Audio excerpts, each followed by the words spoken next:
ملک اس لیے نہیں بنا تھا کہ نواز شریف اور آصف زرداری جیسے لوگ ٹاٹا اور برلا بن جائیں۔ 30 سال پیسہ چوری کرنے والوں کو پتہ نہیں ان کا پیسہ کہاں کہاں ہے۔ وزیر اعظم عمران خان کا مالاکنڈ میں خطاب، کہا حکومت سنبھالی تو ملک پر قرضہ تھا، قسطیں ادا کرنا تھی، قسطیں ادا نہ کرتے تو ملک دیوالیہ ہو جاتا۔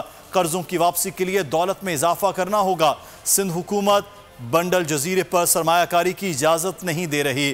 بڑے سرمایہ کار بنڈل جزیرے پر انویسٹمنٹ کے منتظر ہیں۔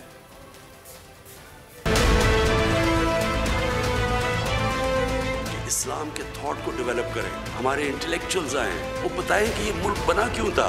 اگر یہی ملک بننا تھا کہ جی ٹاٹا برلا کی جگہ یہاں شریف اور زرداریوں نے امیر ہونا تھا تو اس کا مقصد کوئی نہیں تھا۔ آپ یقین کریں، میں آپ کو لکھ کے دیتا ہوں کہ ان کو پتہ ہی نہیں کہ ان کے پاس کتنا پیسہ ہے۔ 30 سال میں اس ملک کا پیسہ چوری کیا ہے، ان کو پتہ ہی نہیں ہے کتنا پیسہ ہے۔ تو ان کو دیکھو کہ لعنت ہے ایسے پیسے کی۔ بچے بھی جھوٹ بول رہے ہیں، وہ بھی جھوٹ بول رہے ہیں، کبھی ہسپتال میں جا رہے ہیں، کبھی جیل میں جا رہے ہیں۔ یہ ہمارے لیے عبرتناک چیز ہے۔ یہ پیسہ خوشی نہیں دیتا۔ جب ہم آئے تو ملک کے پاس پیسے نہیں تھے، اپنے جو باہر کی قرضوں کی قسطیں دینی تھی اور اپنی ری پیمنٹس کرنی تھی، ہمارے پاس پیسے نہیں تھے، ڈیفالٹ کر رہے تھے۔ ہمارے دوست ملکوں نے مدد کی، بچا لیا ہمیں ڈیفالٹ سے۔ اگر ڈیفالٹ ہو جاتا تو لوگ آج اگر مہنگائی کو کہہ رہے ہیں کہ زیادہ مہنگائی ہے، آپ کو اندازہ نہیں کہ وہ کس طرح کی مہنگائی آ رہی تھی۔ اب ہمارے اوپر یہ قرضوں کا بوجھ پڑا ہوا ہے، اس کو ہم نے واپس کیسے کرنا ہے؟ ویلتھ کریشن سے، ایسے پروجیکٹس بنانے ہیں جو کہ ہماری دولت میں اضافہ کریں۔ ایک کراچی میں بنڈل آئلینڈ ہے، بڑے بڑے انویسٹرز انتظار کر رہے ہیں۔ جس وقت ابھی سندھ حکومت ہمیں کسی وجہ سے اجازت نہیں دے رہی، لیکن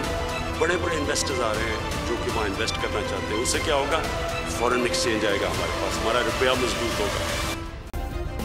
سبسکرائب کریں اور بیل دبائیں تاکہ کوئی خبر رہ نہ جائے۔